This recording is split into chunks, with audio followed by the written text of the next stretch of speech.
mute. The last time we met, which was a while ago, before Pesach, we did the end of the second chapter and the entire third chapter. The end of the second chapter was a discussion of the fact that the Gemara, when it is explaining the order of the prayers in the Amidah, the brachot in the Amidah, has Birkat Hashanim before Kibbutz Galiot, the blessing for the years before the ingathering of the exiles, saying that Eretz Israel has to become productive again before it is possible for Bnei Israel to return to Eretz Israel.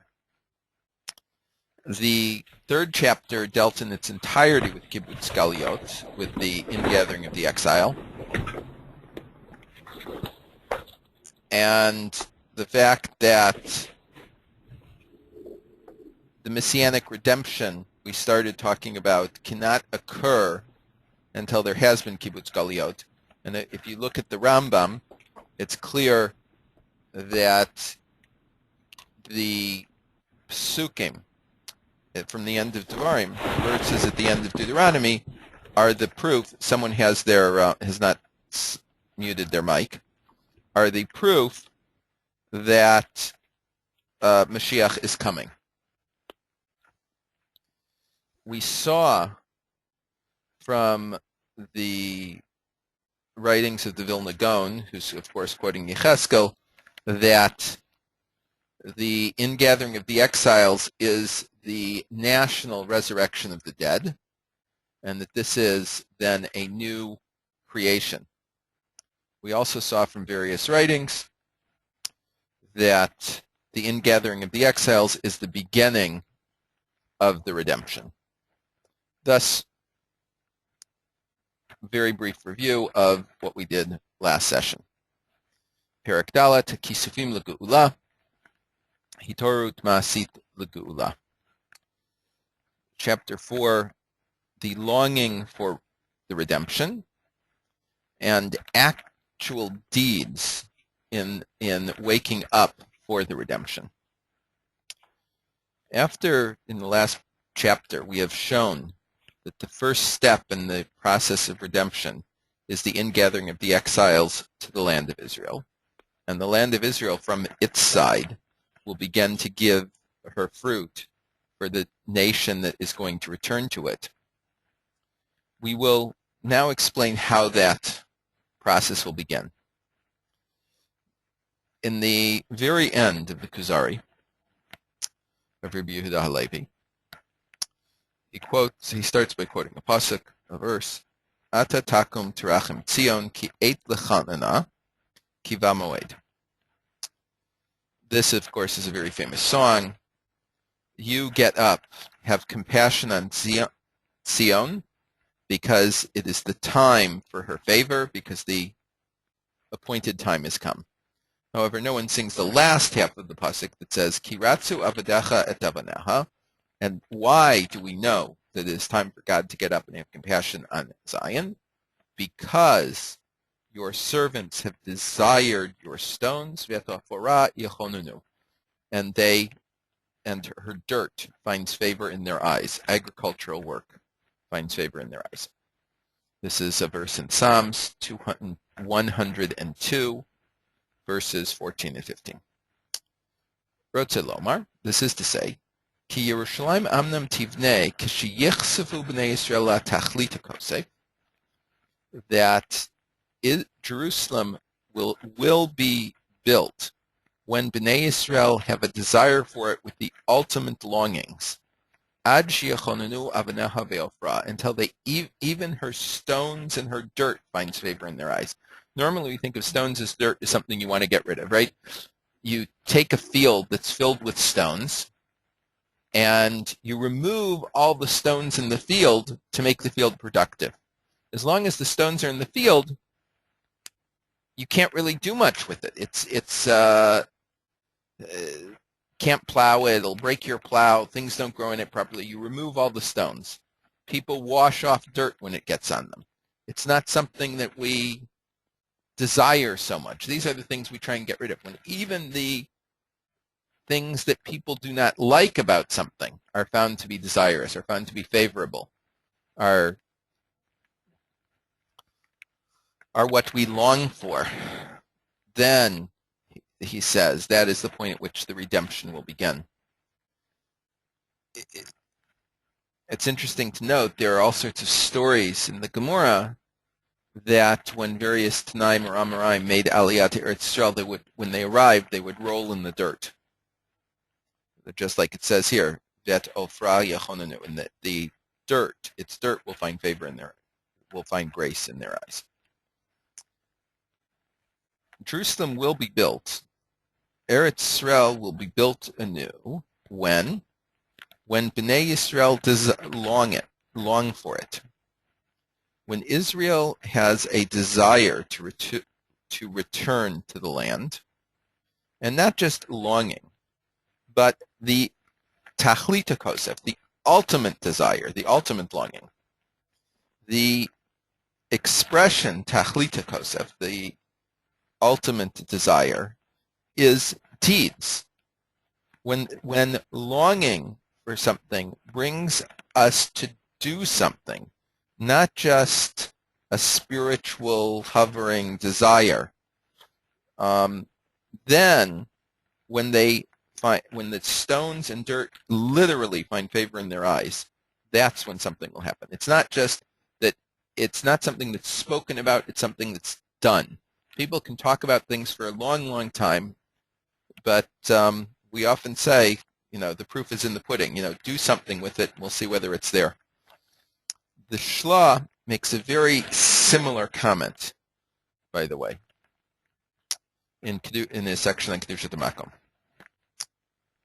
He says, the Sefer Haredim wrote, page 60, chapter 59, Tzarich kol ish Yisrael lechavev et Eretz Yisrael v'levo aleha me'afsei aretz b'tshuka gedola keben el chekimo.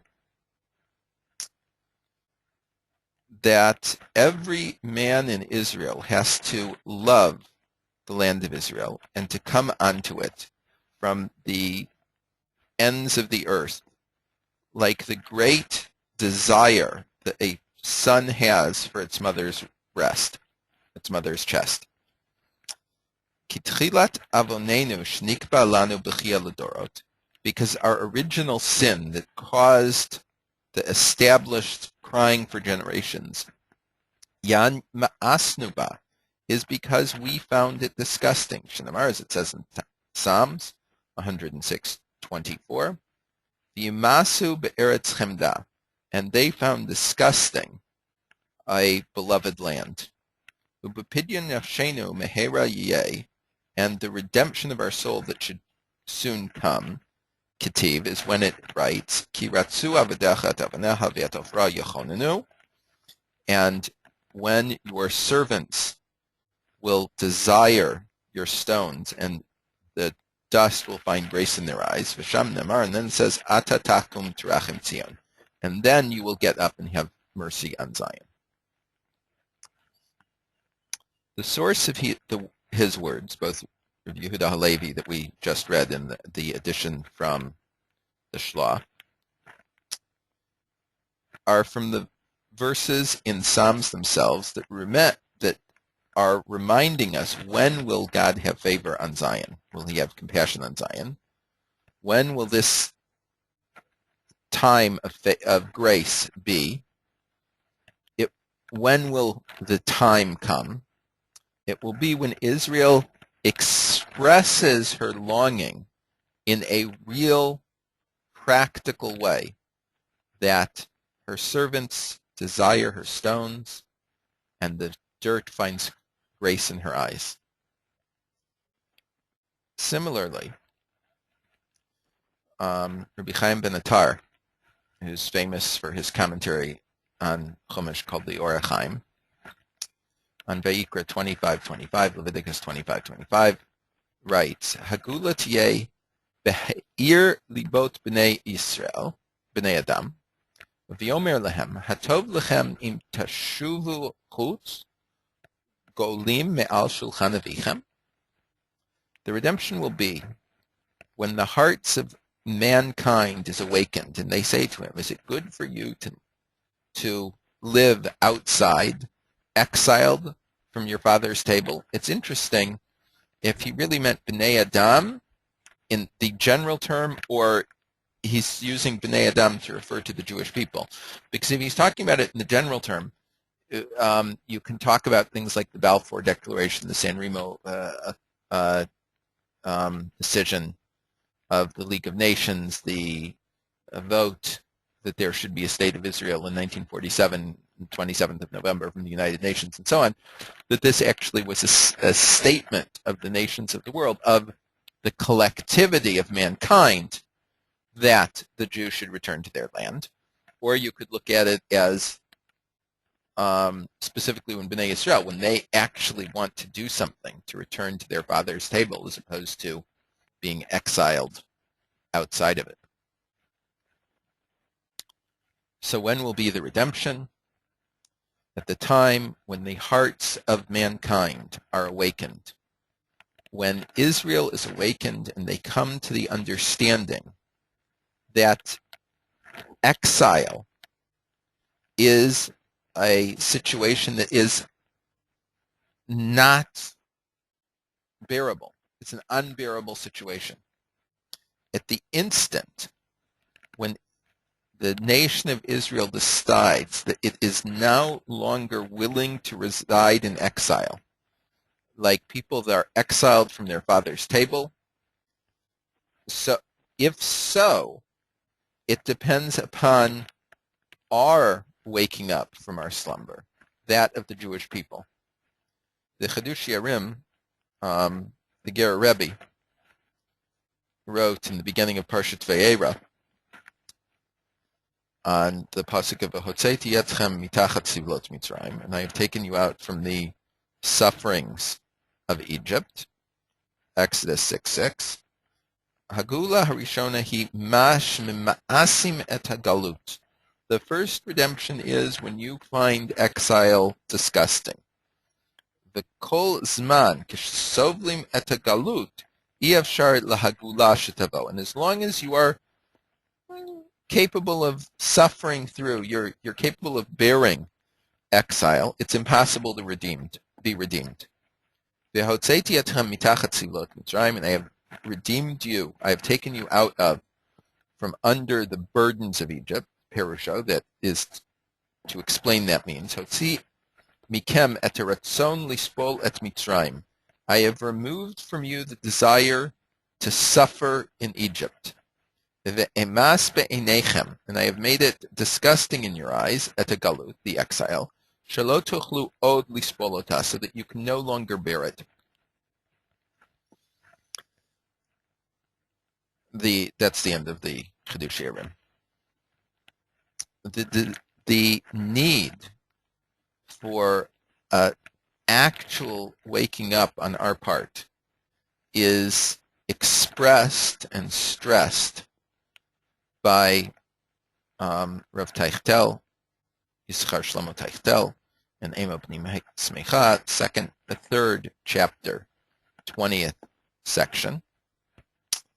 V'im tevahel beruchcha ladun ulifsok, she'ein lanu lasot davar be'inyanei agula ela niyeh b'shev ve'al ta'aseh v'namtim ad sheyavo HaMashiach.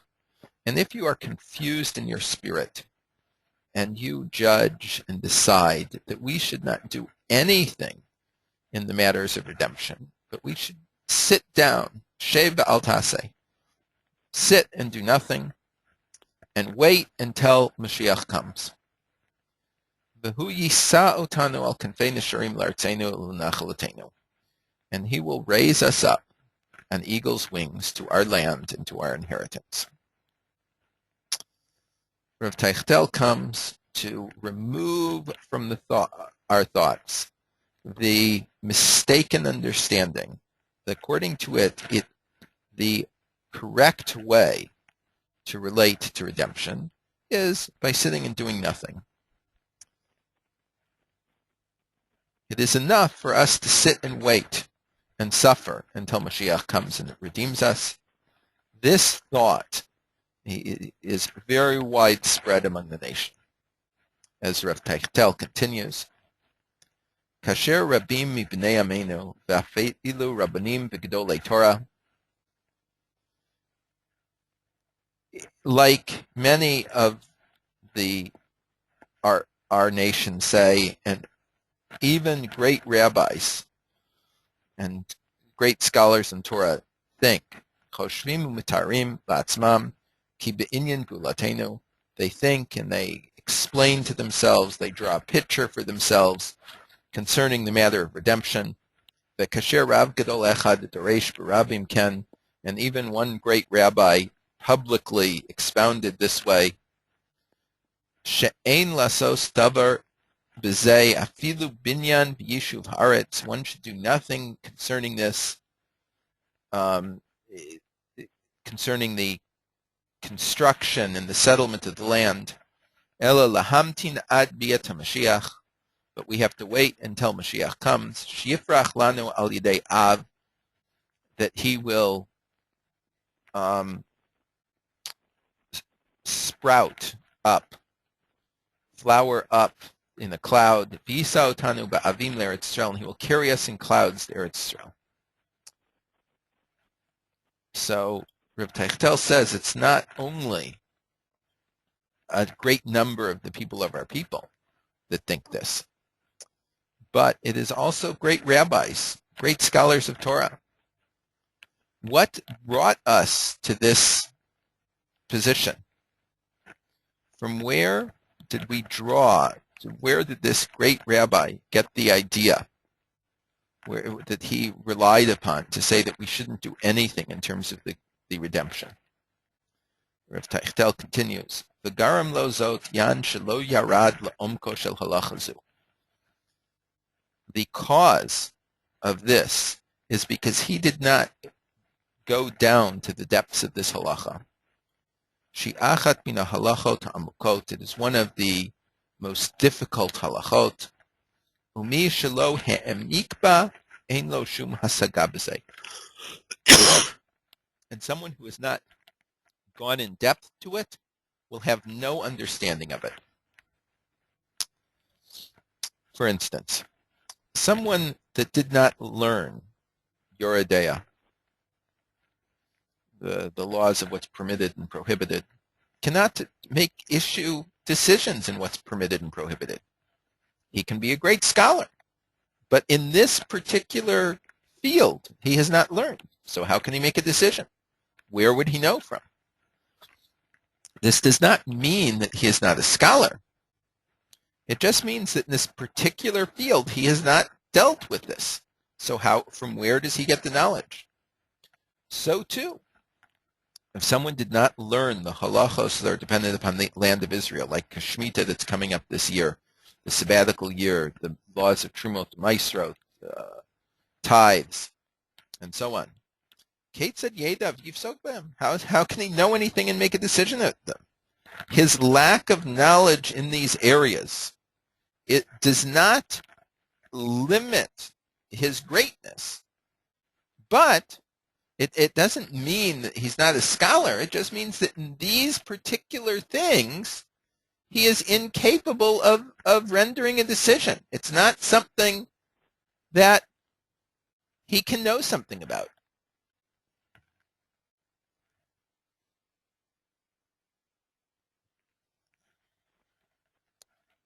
Zachroni l'mashal, I am reminded of, for instance,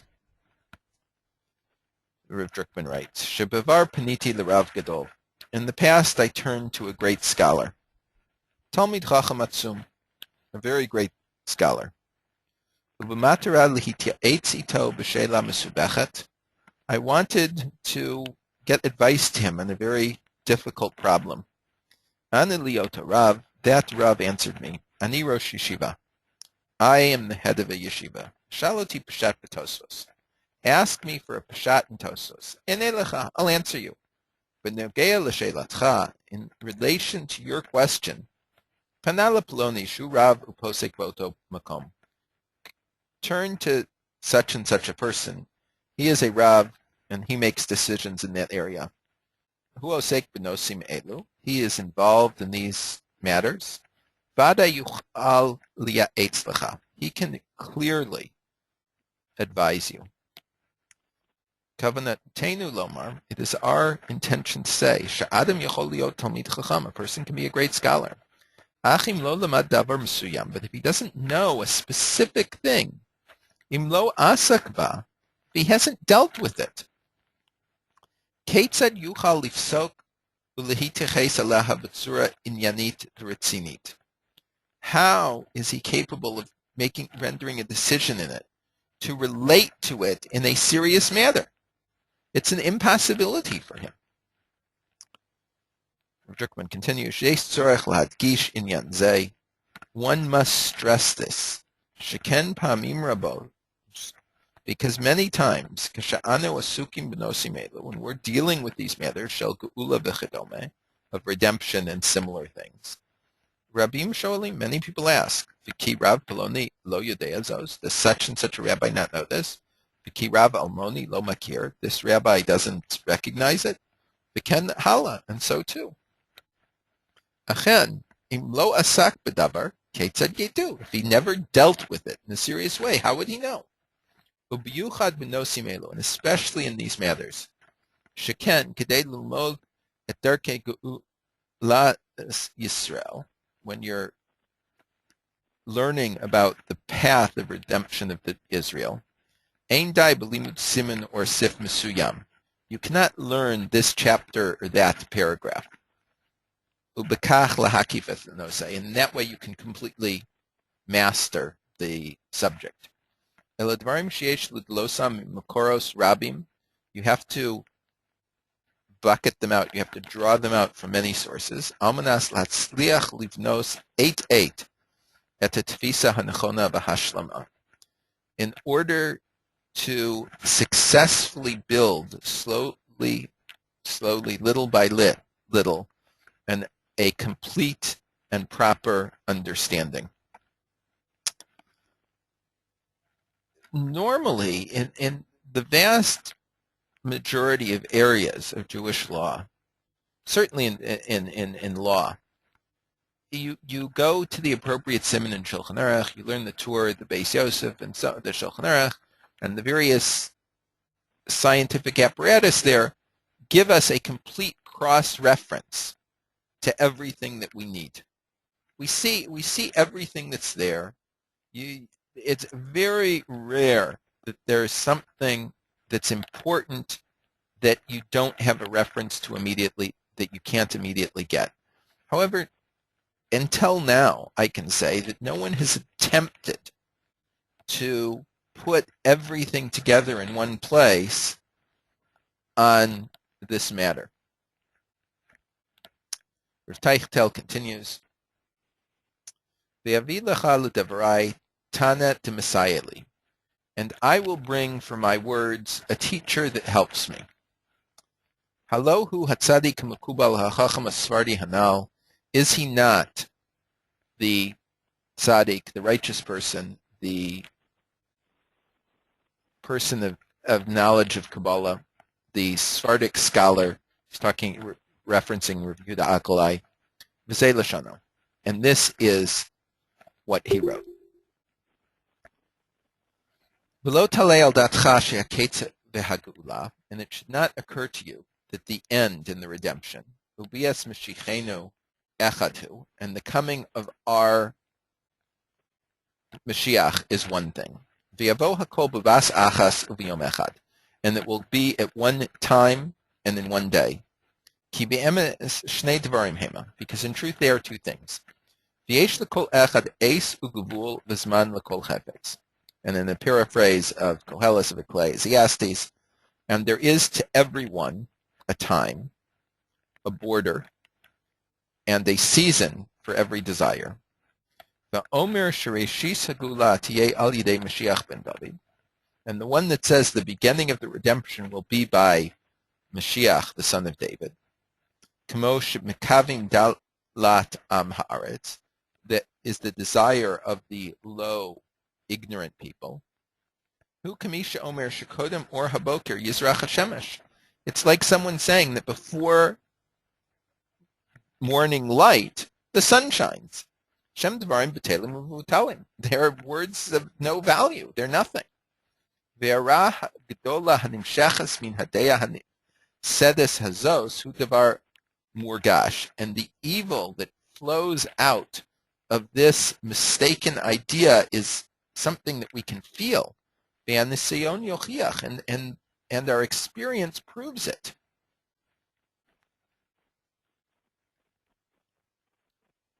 And he continues, Ve'adavar hazeh mitzvah la'omro b'fnei ha'maretz. And this thing is a mitzvah to say before the ignorant people. Ubarach ha'makadesh shmo barabim, and blessed is he whose name is sanctified in public. Ulefi dati, and according to my opinion. Hamastir at davar hazeh, the one that hides this, hu mechalal shem shemayim b'seser.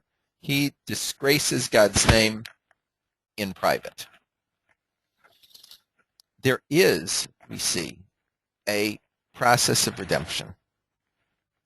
And we are demanded to work toward this.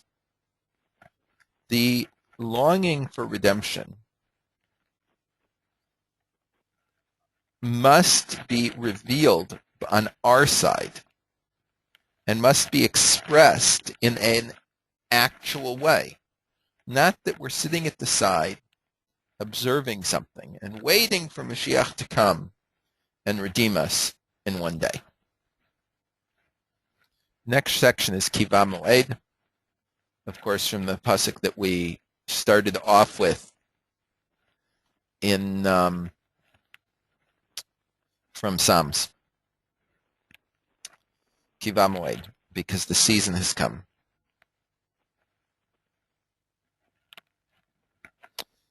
The national waking up and the desire for redemption among the Jewish people has a real expression, has content, has meaning. And this is the sign, Kiva Moed, that the time has come, and that testifies to this fact.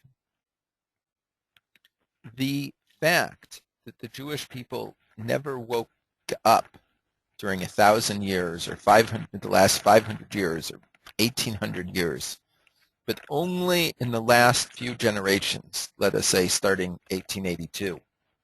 This is a sign that there was a sarusa de la'ila, a waking up on high, that brought a sarusa de latata, a waking up down below, which is what caused us to take actions. It is only in our generation that Israel, that the people of Israel is tied again to its land and looks for its own redemption in these generations,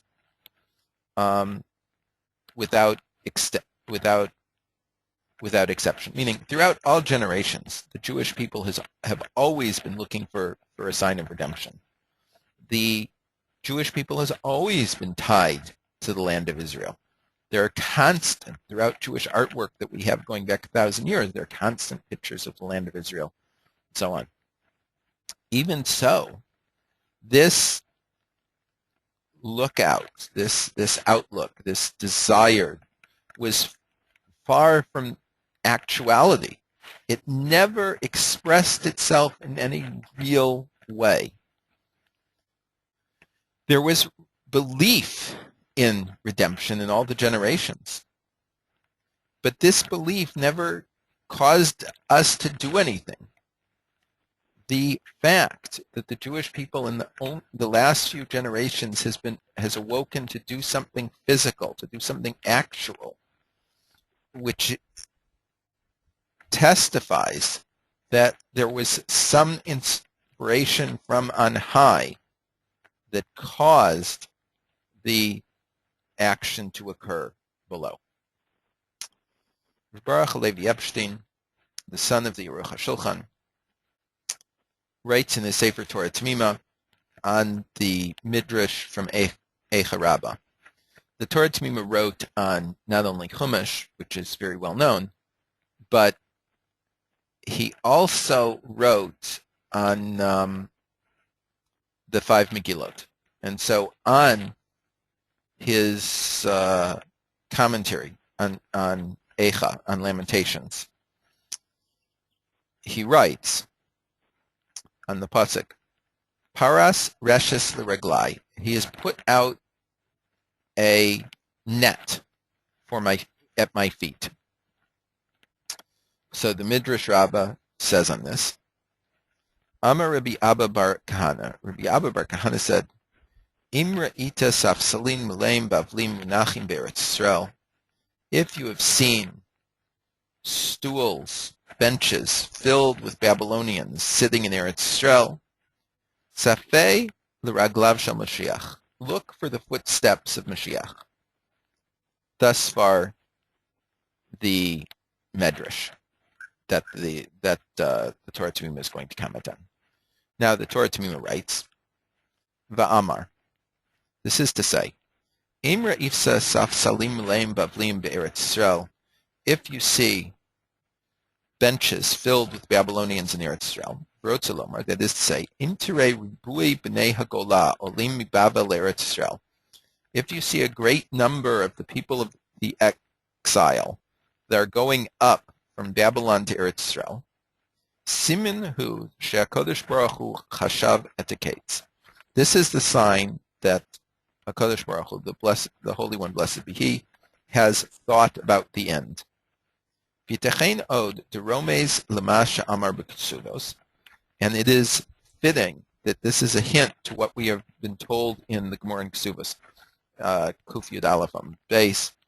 There is a famous thing there that there are three oaths that Israel should not go up in strength to enforce to Eretz Yisrael as one large group, that Israel should not rebel against the nations of the world, and that the nations of the world should not oppress Israel too much. This is the source of a huge amount of anti-Zionistic rabbinic literature that will be examined in a later chapter. But here he is saying, the Gemara there says, Kol olam Babel Eretz Yisrael over ba'aseh shenamar. Anyone who goes up from Babylon to Eretz Yisrael has transgressed a positive commandment. Shenamar, as it says, Yishpati etchem benot Yerushalayim b'tzvaos or ba'ayalos hasadeh. I make you take an oath, the daughters of Jerusalem, by the deers and the gazelles of the field, im te'iru v'im to'aru es ahava ad shetechbatz. That if you will awaken or disturb the love, and that means, he says, lalos le'eretz Yisrael, to go up to the land of Israel, ad shetechbatz, until it is desired. Kolomar, ad sheyaleh ratzon meHakadosh Baruch Hu, until the desire comes up from HaKadosh Baruch Hu. Ve'im ken, and if so, kishenaseh hitorus klalis lalos, when there is a general awakening to go up to Eretz Yisrael. Os higia hasha haritzuya. This is the sign that the desired time has come. V'zeu imra isa asaf salim meleim bavlim munachim be'eretz Yisrael. If you see stools filled with Babylonians in Eretz Yisrael, kolomar, that is to say, rabui ha'olim, many people making aliyah, tzipa l'raglav shel Mashiach, you should look for the footsteps of Mashiach. Rotze lomar, this is to say, osu, it is a sign, ki kavar omdos raglav b'shara Yerushalayim, that his footsteps are at the gates of Yerushalayim. Now, I want to take a little bit of a step back here. The Baruch Levi Epstein, the author of the Torah Tamima, as I said at the beginning, was the son of the Aruch HaShulchan. The Aruch HaShulchan's, I believe it was his sister, was married to the Netziv, the Rosh Hashiva of the Luzhin, and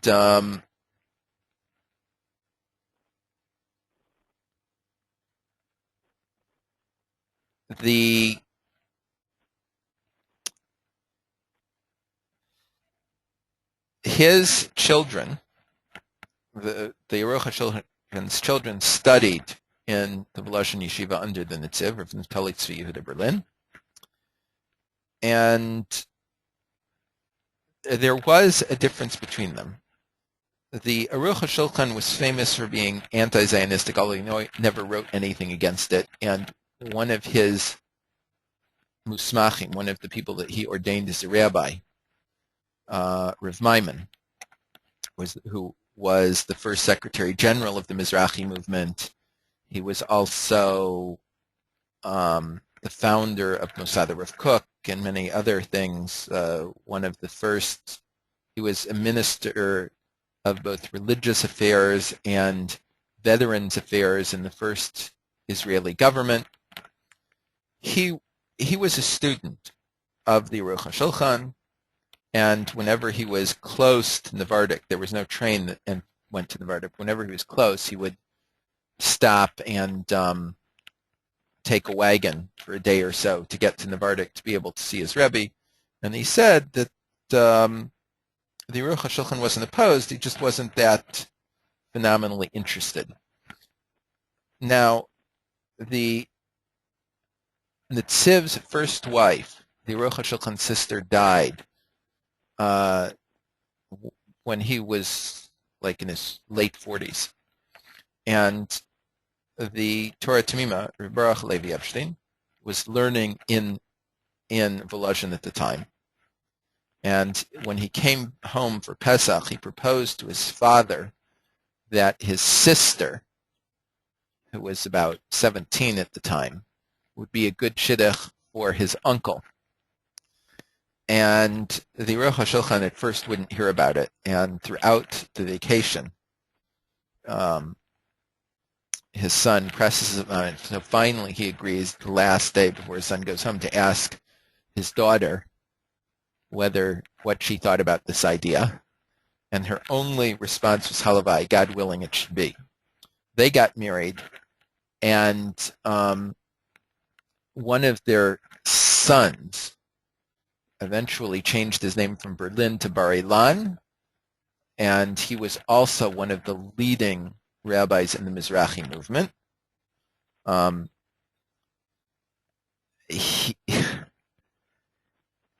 Ilan University is named after him. There's a street in Yerushalayim, Rehov Bar Ilan, that's named for him, and so on. So it's a very interesting occurrence here that it seems to me that the Torah Tamima here is addressing directly those anti-Zionistic positions. Seems to me he was taking a Zionistic position knowingly, but not doing it in a too public matter out of respect for his father. On the other hand, he was supporting his nephew in his activities. We have similar things to what the Torah Tamima said in a tshuva from Rabbi Yoshua Mikotno, the Yeshua Smalko, Yerodea, at the end of chapter 66, which was written more than 120 years ago. Remember, Rabbi Yoshua Mikotno was one of the supporters of Zionism. He was the leading posek, leading halachic authority in Poland in the 30 years before his death in 1893. So you're talking he wrote this sometime in the last 10 years of his life after the founding of Petach Tikva, and when there was the approximately closely following the founding of Chovei Sion, those that loved Zion, the first Zionistic movement starting in the 1870s in Russia, which Poland was, of course, part of the Russian Empire at the time. So Yeshua Smalko writes, Ki kibbutz hu hatchalta tegeula. The ingathering is the beginning of the redemption.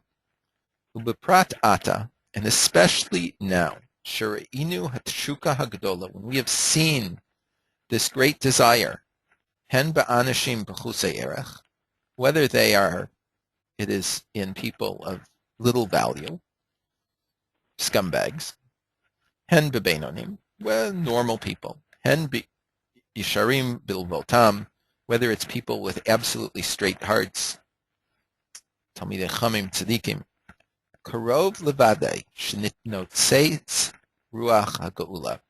It is close to absolute knowledge that the spark of the spirit of redemption has come.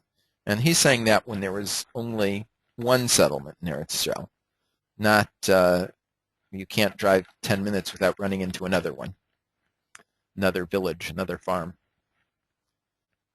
The fact that appears in the waking up in the entirety of the Jewish people, or the majority of the Jewish people, in different groups, different philosophies, from far right to far left, from anti-religious to extremely religious, people that are far from Torah and mitzvos, people that are parav about Torah and mitzvos, people that are very positive about Torah and mitzvos. This is a sign from on high that the spark of the spirit of redemption has come. It comes from on high, and that is the sign that the time of redemption, the beginning of the time of redemption has occurred. On one side, what we've seen is that the redemption is dependent upon our longing, our desire.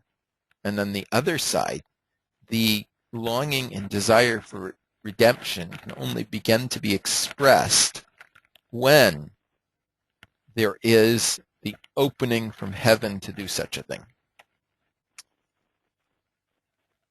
We'll leave it here, and we'll finish the next parak next week. We'll finish this parak, next week.